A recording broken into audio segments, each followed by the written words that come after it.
할렐루야, 아름다운 밤입니다. 성경 말씀은 오늘은 마가복음 16장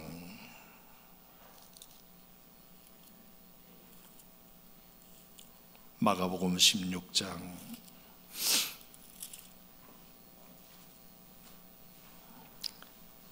자, 오늘은 1절 말씀부터 8절까지 순서를 따라서 보겠습니다.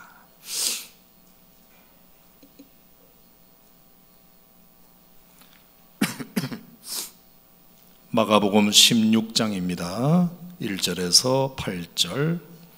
제가 홀수절을 읽겠습니다. 여러분들이 짝수절 읽어주세요. 안식일이 지나매 막달라 마리아와 야고보의 어머니 마리아와 또 살로메가 가서 예수께 바르기 위하여 향품을 사다 두었다가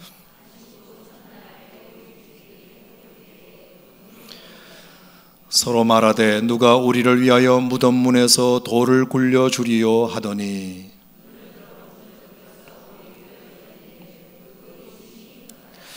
무덤에 들어가서 흰 옷을 입은 한 청년이 우편에 앉은 것을 보고 놀라매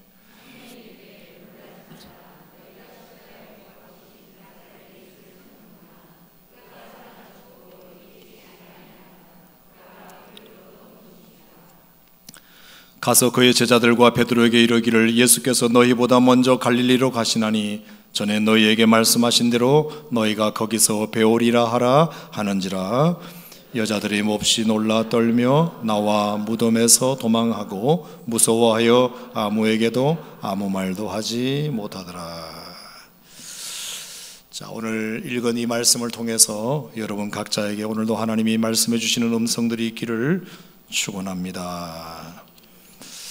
자, 오늘 마가복음 16장 1절 말씀을 제가 이렇게 묵상하는데 한 가지 제 마음에 좀 새로운 느낌이 왔어요.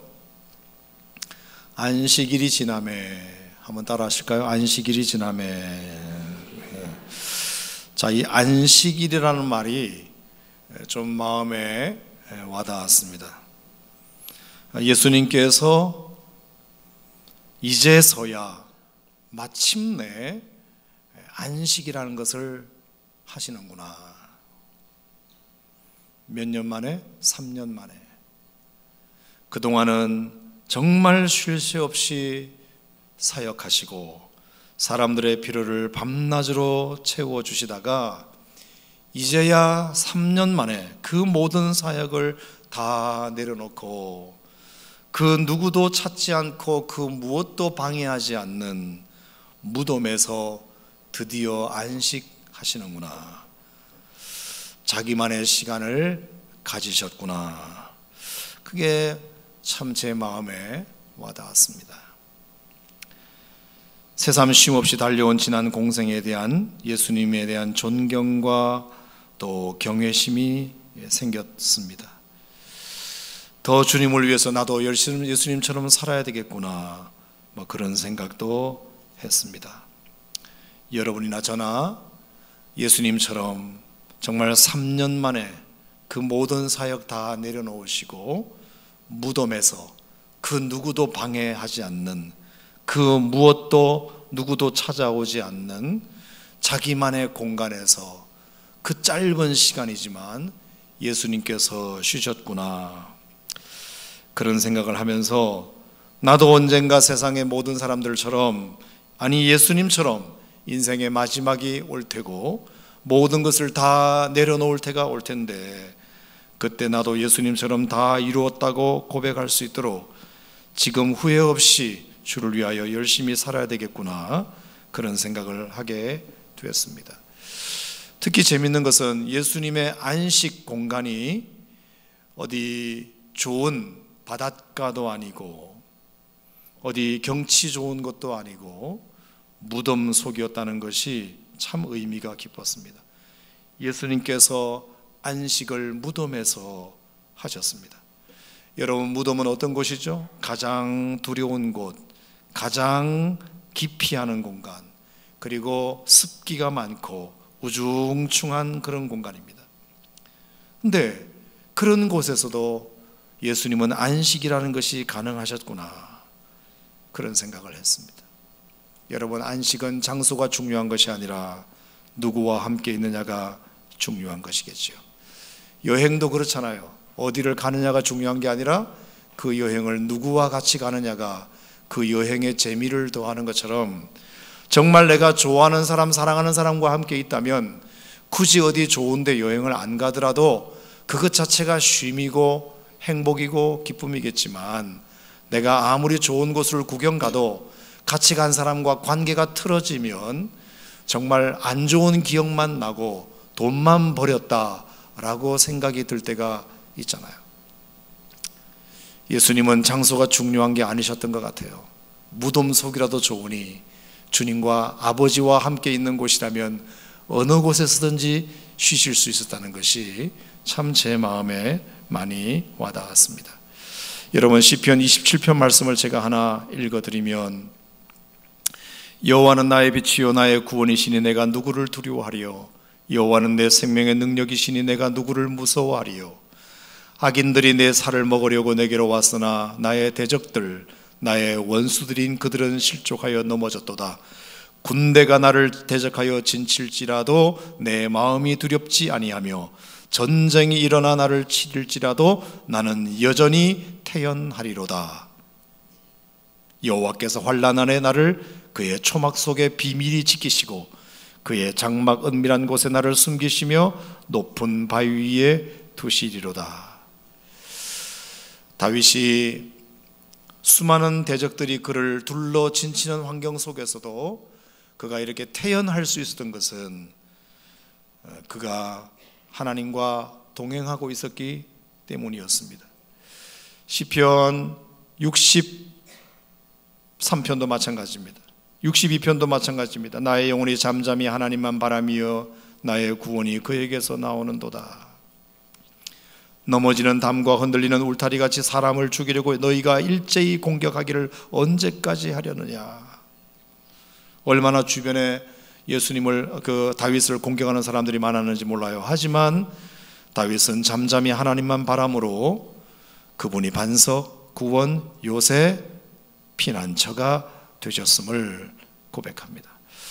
여러분, 우리가 어떤 환경에 있을지라도 그곳이 안식 공간이 될 수 있는 비결은 주님과 함께 있는 것입니다. 하나님과 함께 있는 것입니다.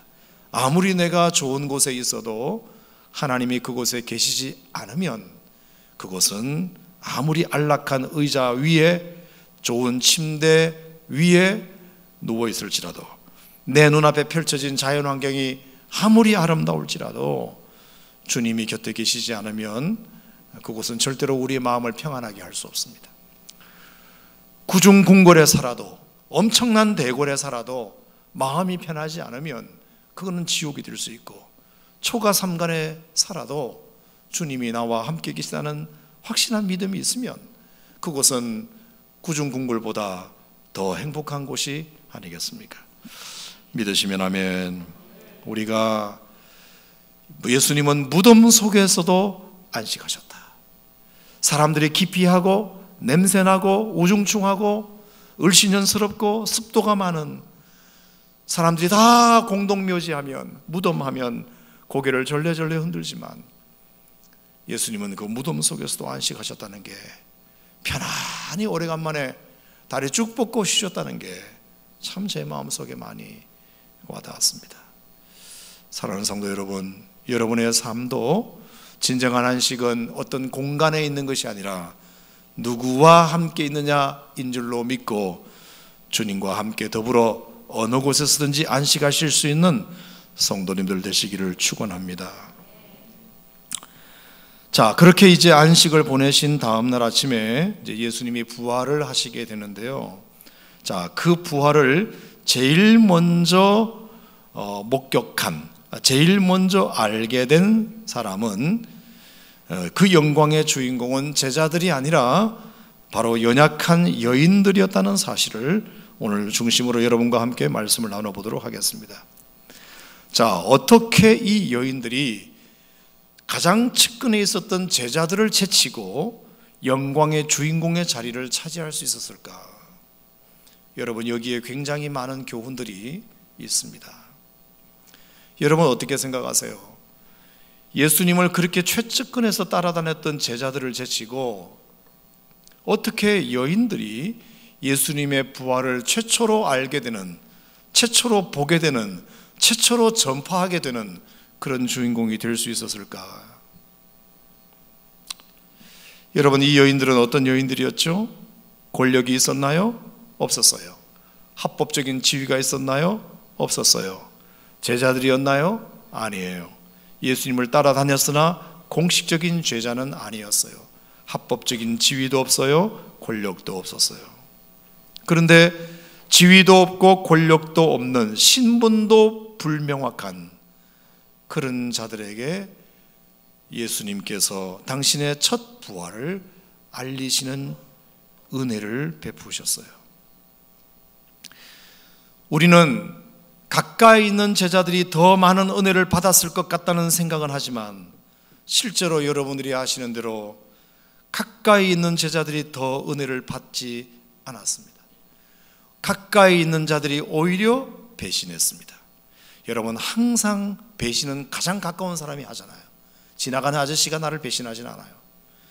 가장 믿었던 사람이 배신하게 되어 있어요. 그래서 항상 원수는 가까이 있어요. 가장 가까이 있는 사람들이 배신했어요. 가장 가까이 있는 사람들이 예수님이 귀한 줄 몰랐어요. 가장 가까이 있는 제자들은 자리 다툼이나 했습니다. 은혜는 누가 받았느냐? 힘없는 사람들이 받았어요. 은혜는 누가 받았느냐? 멀리 있는 사람들이 누렸어요. 여러분, 예수님의 공생을 한번 생각해 보세요. 예수님을 만나서 기적을 경험한 사람들, 자기 자신이 기적을 본 게 아니라 자기가 기적을 경험한 사람들을 생각해 보세요. 예수님의 12 제자 중에 자기가 기적을 경험한 사람들은 베드로 한 사람이에요. 물에 빠졌을 때 물 위를 걸을 수 있는 그 기적을 베드로가 경험을 했으니까요. 하지만 딱 한 번이었고, 그들이 예수님이 행하시는 기적을, 다른 사람들에게 행하는 기적을 본 일은 많지만 자기들이 직접 기적을 경험한 경우는 베드로가 딱 한 번 물 위를 걸은 것 외에는 거의 없습니다. 거의 다 예수님의 기적의 대상은 누구였느냐? 힘없고 가난한 사람들, 바디메오, 수가성 우물가의 여인, 거라사 광인, 혈루증의 여인, 베다니의 나사로, 수로보닉의 여인 등등 낮고 천한 사람들, 이방 사람들, 이런 사람들이, 예수님을 그냥 한두 번 본 사람들이 기적을 경험했지, 예수님을 늘 가까이서 모시고 있던 제자들은 기적을 경험하지 못했습니다. 합법적인 지위, 늘 예수님을 따랐던 사람, 그런 사람들에게 오히려 기적이 일어나지 않았다는 게 아이러니합니다. 물론 예수님께서 기적을 베푸신 사람들 중에 권력자도 있었습니다. 백부장, 야이로 회당장, 또 세리장 삭개오, 이런 권력자들도 있었습니다만 이들도 예수님에 대한 흠모와 사모함이 제자들보다 훨씬 더 나았기 때문이었어요. 그러니 예수님께서 처음 그들을 제자로 부르실 때 외에는 그 어떤 은혜도, 그 어떤 기적도 제자들은 개인적으로 경험하지 못했다는 말입니다. 첫 번째, 이것을 통해서 우리에게 주는 교훈은 뭘까요? 은혜는 직분에 따라 주어지는 것이 아니구나. 오히려 그 직분이 은혜를 덜 받게 만들 수도 있겠구나. 이거는 여러분들 탓할 건 아니에요. 제가 목사가 되었잖아요. 목사가 가장 은혜 받기 힘들어요. 참 아이러니하죠. 전도사 때는 은혜를 받았는데 목사가 되고부터 오히려 은혜가 더 없어지고, 신학생 때는 오히려 은혜를 많이 받았는데 전도사 타이틀이 주어지니까 은혜가 더 떨어져요. 신학교 들어오기 전에는 더 은혜가 충만했는데 신학교 들어오면서 공부하면서 은혜가 떨어져요. 이상하게 합법적인 지위를 가지면 가질수록 은혜 받는 횟수가 적어지는 것 같아요. 여기 있는 우리 부목사님들은 내 말이 이해가 되는지 모르겠지만 아마 비슷하리라 생각이 들어요. 여러분들에게 적용하면 그거죠. 새신자 때는 은혜를 많이 받아요. 예배 때마다 찬송만 부르면 눈물이 나요. 근데 어느 순간 집사가 되면 그 횟수가 줄어들어요. 신기하게. 안수 집사가 되면 더 줄어들어요. 권사나 장로가 되면 더 줄어들어요. 물론 우리 교회는 아니지만 그럴 가능성이 있어요. 합법적인 지위를 점점 더 갖는데 은혜 받는 횟수와 깊이는 점점 떨어져요.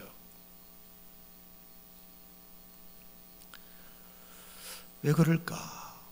참 안타깝죠. 왜 그런가 봤더니 익숙해질수록 사모함이 떨어져서 그래요. 사모함이. 익숙해질수록 갈급함이 떨어져서 그래요. 익숙해질수록 흠모함이 떨어져서 그래요. 심령이 가난한 자에게 복이 있어요. 겸손한 자에게 은혜를 주세요. 그러니까 여러분, 직분을 받지 말라는 건 아니지만 직분이 주어질수록, 교회 생활이 익숙해질수록 여러분은 계속 자신과 싸워야 돼요. 하나님, 오늘 제가 금양로 기도회 지난주에도 나왔고 작년에도 나왔지만 제가 철학에도 한 번도 빠진 적 없는 사람이지만 오늘 내가 이 자리에 처음 나온 걸로 생각하게 해주세요. 오늘 처음 내가 이 자리에 나온 걸로 하나님, 제가 그렇게 마음 먹게 해주세요. 도대체 목사님의 설교라는 걸 오늘 내가 처음 들어본다는 마음을 하나님 저에게 주세요. 도대체 내가 성경이라는 것을 오늘 내가 내 생전 처음 펼쳐본다, 이 마음을 저에게 주세요. 이거는 목사가 여러분들에게 줄 수 있는 건 아니에요. 여기에 조용기 목사님이 와서 설교를 한다고 쳐봐요. 여러분, 설교자가 중요한 게 아니라 내 마음이 중요해요. 매일매일 목마른 사슴이 시냇 물을 찾듯이 내 영혼이 주를 찾기에 갈급하나이다. 이 마음이 없이는 은혜 받는 영광의 주인공이 되기가 어려워요. 신분에 의하여 은혜 받는 것이 비례한다면 제자들이 받아야지.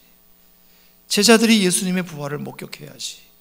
어떻게 주변에 있는 여자들이 더 그 주인공이 되었을까?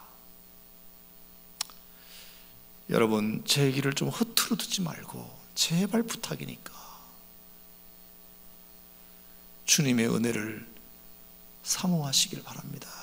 오늘도 갈급히 하시길 바랍니다. 흠모하시기를 축원합니다. 두 번째, 이 여인들은 어떻게 영광의 주인공이 될 수 있었을까? 여러분, 이 여자들은요, 누가복음 8장 3절에 나와 있는 것처럼 자기들의 소유로 예수님과 제자들을 뒷바라지했던 사람이잖아요. 특히 막달라 마리아 같은 사람은 7 귀신 들렸다가 예수님을 만나가지고 치유되는 바람에 그 애지중지 벌어놓은 모든 재산을 다 가지고 자기들의 소유로 예수님을, 그때부터 제자들을 뒷바라지를 하는 겁니다. 여러분, 움직이다 보면 밥도 먹여야 되고, 그리고 뭐 옷도 사드려야 되고, 뭐 도와드릴 게 많잖아요. 경비도 지불해야 되고, 요감방에 잘리면 요감비도 내야 되고, 그걸 다 누가 감당해요? 예수님이 무슨 돈이 있나요? 제자들이 무슨 돈이 있나요? 다 자기 직업들 버렸는데. 그러니까 그 여자들이 그걸 다 뒷돈을 대는 거예요. 다 돈을 대는 거예요. 받은 은혜가 감사해서 이거라도 우리가 좀 섬기자. 내가 뭐 다른 건 죄줬고 돈은 있으니 우리가 물질로라도 좀 섬기자. 봉사라도 좀 섬기자. 그렇게 해서 따라다녔던 사람들이 이 여자들이에요. 그런데 말입니다, 그 예수님이 돌아가셨어요. 그 예수님이 돌아가 버리셨어요. 그리고 제자들도 다 도망가 버렸습니다. 자기들이 그렇게 뒷바라지하며 열심히 섬겼던 예수님이 죽어버렸습니다. 그렇게 뒷바라지하며 섬겼던 제자들이 다 도망가 버렸습니다. 그러면 이건 닭 쫓던 게 지붕 쳐다보는 격이에요. 어떤 보상을 바라보고 한 건 아니지만 적어도 이렇게 섬겼으면 뭔가 돌아오는 게 있어야 되잖아요. 돌아오는 게. 근데 예수님은 죽어버리셨고 제자들은 다 흩어져 버렸고, 그러면 이 여자들은 뭐야? 고생만 찍사게 하고 아무런 보람과 열매가 없는 상황이 됐단 말입니다. 배신감과 허탈감이 있을 수 있는 여인들의 심리 상태였어요. 그런데 여러분, 그런데도 이 여자들이 예수님의 부활을 목격하는 영광의 주인공이 될 수 있었던 이유는, 예수님은 돌아가셨고 제자들은 도망가 버렸지만 그들은 포기하지 않고 끝까지 그들은 그들의 도리를 다했어요. 이것을 우리는 소위 의리라고 합니다. 의리 뭔지 아세요? 의리가 뭐죠? 의리는 저는 이렇게 전달해요. 따르는 사람이 힘이 없어져도 배신하지 않는 게 의리를 지키는 거예요. 내가 처음에는 그 사람이 위대해 보이고 능력이 많아서 따랐습니다. 그리고 뭔가 그 사람으로부터 내가 어떤 은혜를 입은 게 있어요. 그래서 따랐어요. 그런데 이 사람이 갑자기 어디 사라져 버린다거나, 아니면 이 사람이 나를 어떤 배신을 한다거나, 아니면 힘이 없어져서 무능한 존재가 되어버리면, 내가 그 사람한테부터 은혜를 입었다 하더라도 내가 따르는 그 양반이 힘이 없어져 버리고 무능한 존재가 되어버리면 따르고 싶지 않은 마음이 생길 수 있잖아요.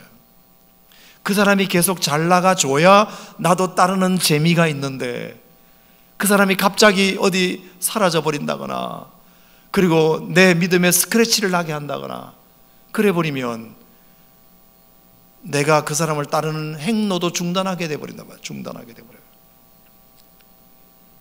근데 의리가 있는 사람들은 그렇지 않아요. 제가 가만히 이렇게 좀 힘께나 쓰는 사람들을 이렇게 가만히 이렇게 보면, 이게 한번 딱 조직에 충성하기로 딱 마음 먹었잖아요. 그리고 그 형님이 나를 거두어줬다는 분명한 은혜가 딱 있으면요, 그 형님과 두목을 끝까지 따라요. 끝까지 따라요. 그리고 그 형님이 경찰서에 붙잡혀가지고 감옥살이를 하잖아요. 그러면 뿔뿔이 다 흩어져야 되잖아요. 근데 감옥에서 출소할 때까지 그 밑에 있는 사람들이 끝까지 자리를 지키다가 딱 출소하는 순간 두부 하나 사가지고 가서, 형님 저희가 기다렸습니다, 이렇게 나오는 거예요. 그거를 의리라고 그래요. 의리. 물론 잘못된 거지만, 한때 은혜 받았던 것이 분명하면 그 은혜 받은 것 때문에라도 돌아서지 않는 것. 남은 욕해도 나는 그럴 수 없어.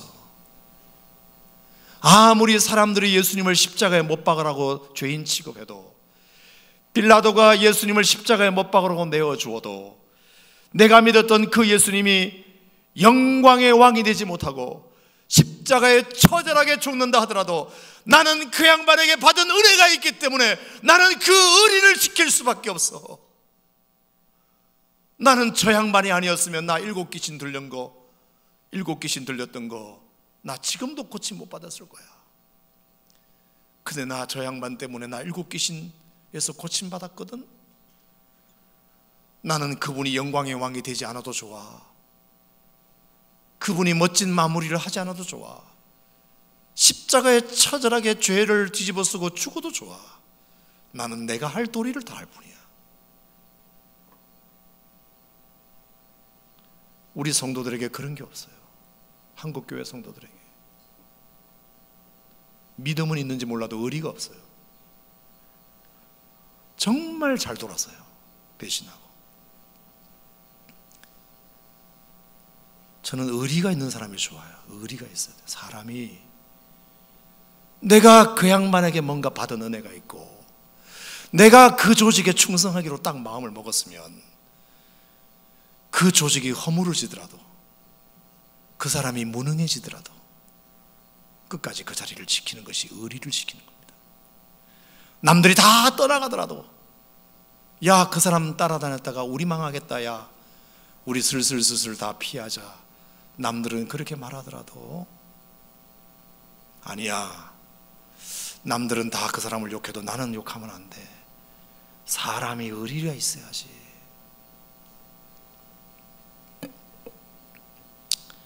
저는 여자들이 의리를 지킨 사람들이라고 생각이 들어요. 제자들, 그 앞에서는 별걸 다 했죠.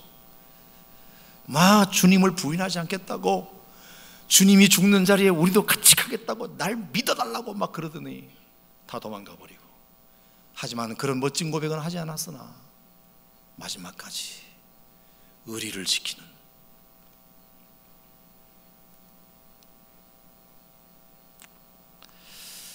여러분 하나님 앞에 의리를 좀 지키셨으면 좋겠어요. 아멘입니까? 믿음보다 더 필요한 건 의리예요. 의리. 부부간에도 의리를 지켜야 되고, 상하관계도 의리를 지켜야 되고, 인간관계도 의리를 지킬 수 있어야 되고. 의리. 그래야 사람을 뭐 믿고 뭘 할 거 아닙니까? 저 사람은 나를 배신하지 않는다는 분명한 믿음이 있어야 무슨 이렇게 속 얘기도 꺼낼 거 아닙니까? 속에 있는 얘기도 꺼내고 그럴 텐데, 그것에 대한 믿음이 없으면 그냥 대충 하는 인간관계, 그냥 대충 줄 건 줄고 받을 건 받는.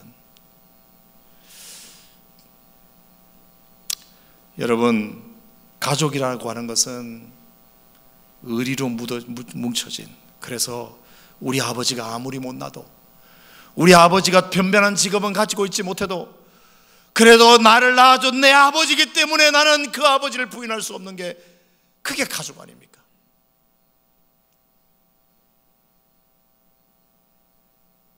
여러분, 교회는 한 가족이잖아요. 하나님 안에서 한 형제, 한 가족이잖아요. 그러면 그 사람이 나한테 주는 게 아무것도 없어도 사람의 도리가 있는 게, 도리. 그게 우리에게 필요해요. 저는 이런 얘기 주일날 낮 예배 시간이면 안 합니다. 적어도 금양로 정도 나올 수준이 되니까 말씀드리는 겁니다. 자, 세 번째, 어떻게 이 여인들이 영광의 주인공들이 될 수 있었냐면, 여인들은 자기들이 할 수 있는 일만 했기 때문입니다. 자, 따라합시다. 여인들은 자신들이 할 수 있는 일은 했습니다. 자, 여러분에게 한번 물어보겠습니다. 자, 부활의 아침에 동트기 전에 이 여인들은 향품을 준비하여 무덤을 찾아갔다 그랬습니다. 자, 무덤을 찾아가는 이 여인들에게 예수님이 설마 자기들이 갔을 때 예수님이 부활해 있으실 거라는 것을 알았을까요? 몰랐을까요? 몰랐죠. 기대했을까요? 안 했을까요? 안 했죠. 안 했어요.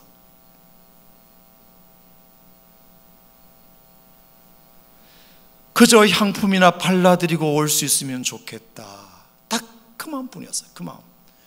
시신에다가 좀 덜 썩도록 향품이나 발라드리고 오면 참 좋겠다.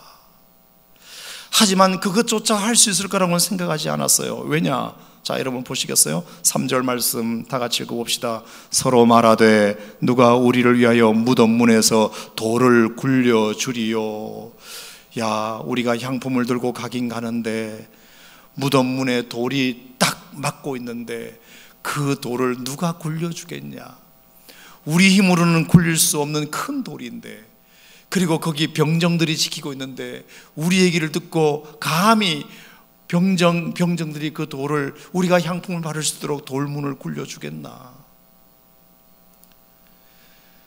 이 여인들은 무덤 문이 닫혀 있다는 사실을 알고도 간 거예요. 알고도. 그러니까 그날 아침 향품을 예수님의 시신에 바를 수도 바를 수 없을 수도 있어 라는 것도 알고 간 거예요. 알고 간 거예요. 병사들이 그 무덤 문을 지키고 있다는 사실도 알고 갔습니다.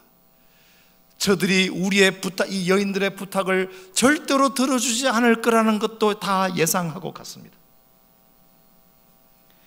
그 무덤 문이 열려 있을 거라고 생각하지도 않고 갔습니다. 그 병정들이 무덤 문을 열어줄 거라는 생각도 하지 않고 갔습니다. 그러니까 그냥 헛걸음할 생각하고 간 것입니다. 헛걸음이라도 하겠다.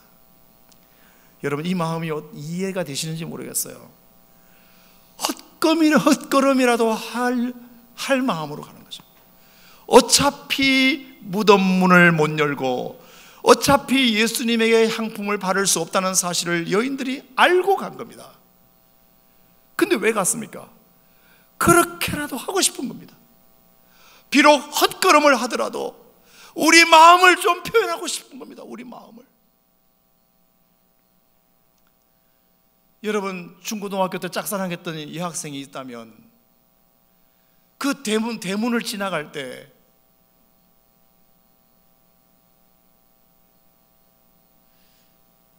그냥 이렇게 가보는 거죠.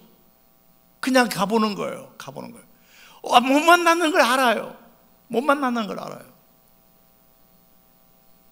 하지만 그냥 가고 싶은 거예요. 그냥. 뭐 아버지까지 나올 건 아닌데 어쨌든 간에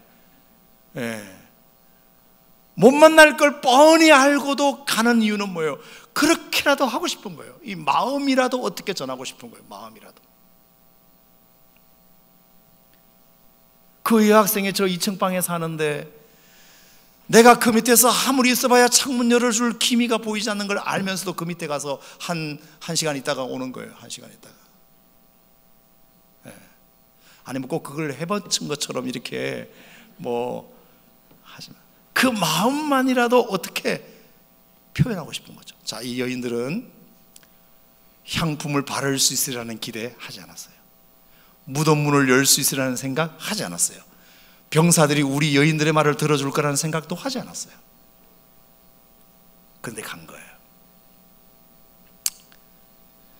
저는 남자들보다 여자분들이 참 훌륭하고 존경스러운 우리 부분이에요.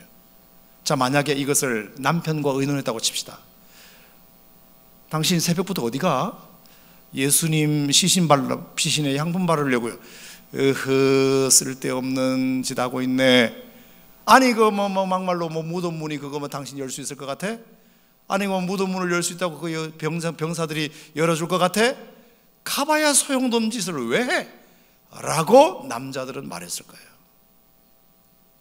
하지만 여자들은 그거 몰라서가 아니라 그렇게라도 마음을 표현하고 싶은데 어떻게?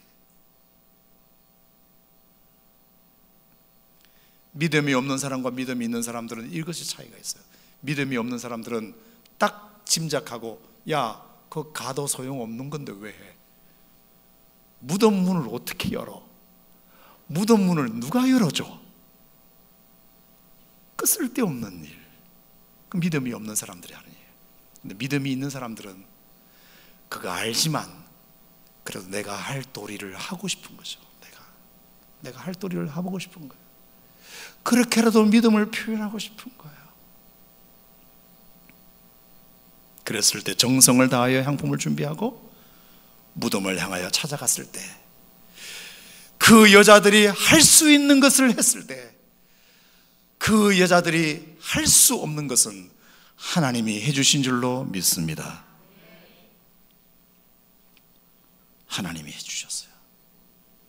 여러분, 인간은 우리가 할 수 있는 일을 하면 돼요. 그 다음은 다 하나님께 맡겨드리고 우리가 할 수 있는 걸 하면 돼요. 우리는 예수님을 부활시켜 드릴 수 없습니다. 그것은 그분의 영역입니다. 심지어 돌을 옮길 능력도 우리에게 없습니다. 하지만 무덤을 찾아가는 것은 우리가 할 수 있습니다. 무덤 찾아가는 것은 우리가 할 수 있습니다. 무덤을 열 수 있는 능력은 없지만 무덤을 찾아가는 것은 우리가 할 수 있습니다. 그런데 무덤을 못 연다고 해서 찾아가지 않는 것까지 하는 것은 믿음이 없는 것입니다. 가봐야 무덤 못 열 텐데 왜 찾아가나? 이건 믿음이 없는 자의 말입니다. 비록 무덤은 문을 못 연다는 건 알지만 찾아가는 것은 내가 할 수 있잖아요. 찾아가는 것은.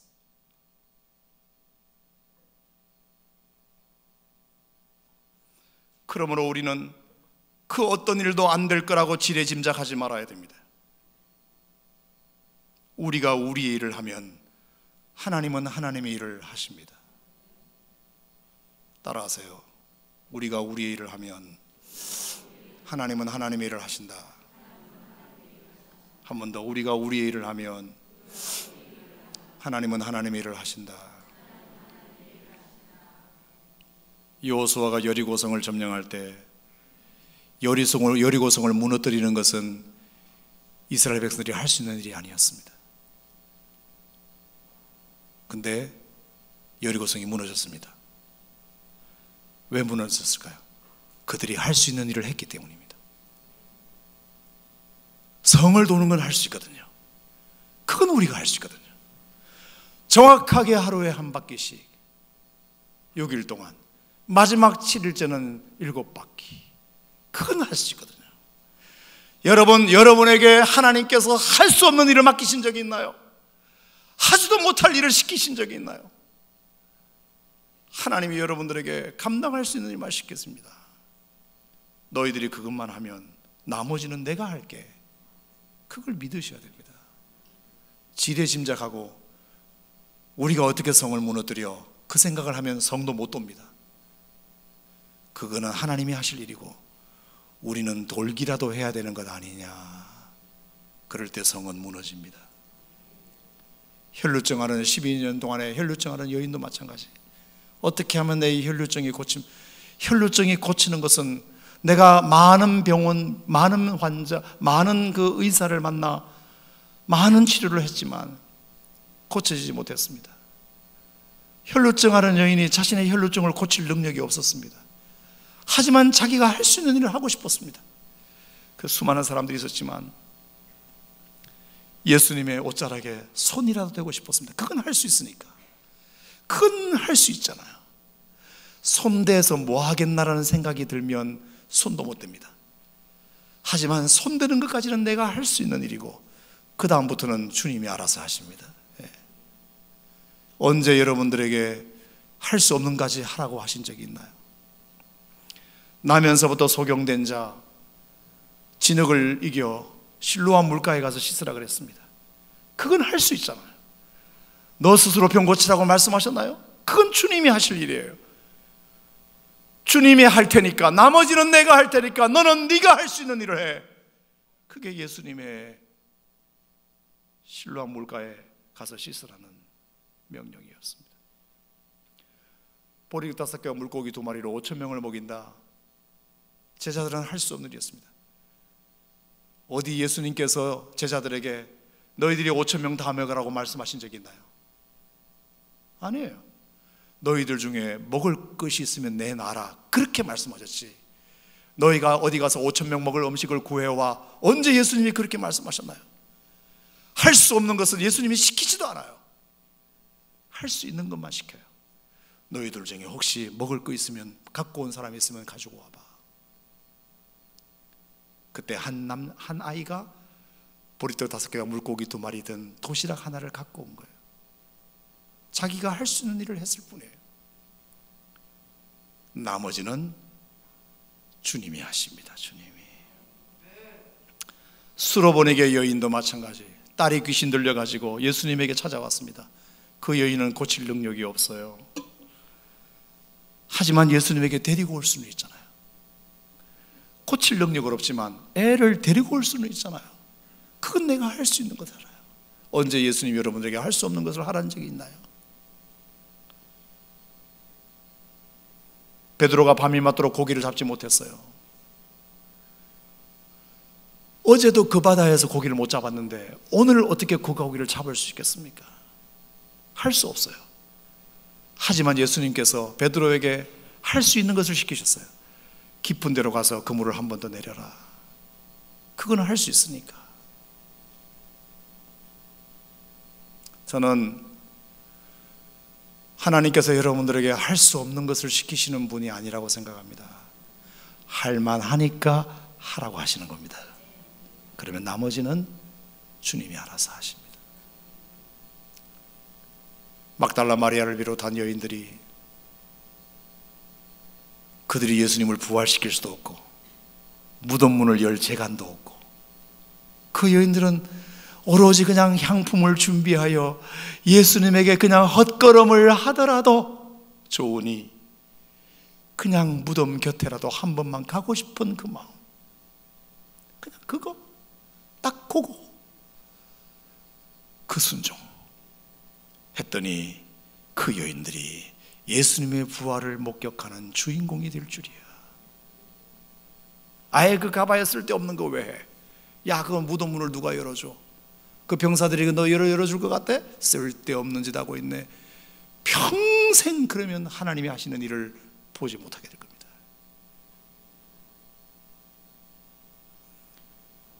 교회 다니는 사람이 믿음이 있어야지. 하나님 믿는 사람이 믿음이 있어야지. 하나님이 할 일까지 여러분들에게 하라고 시키지 않아요.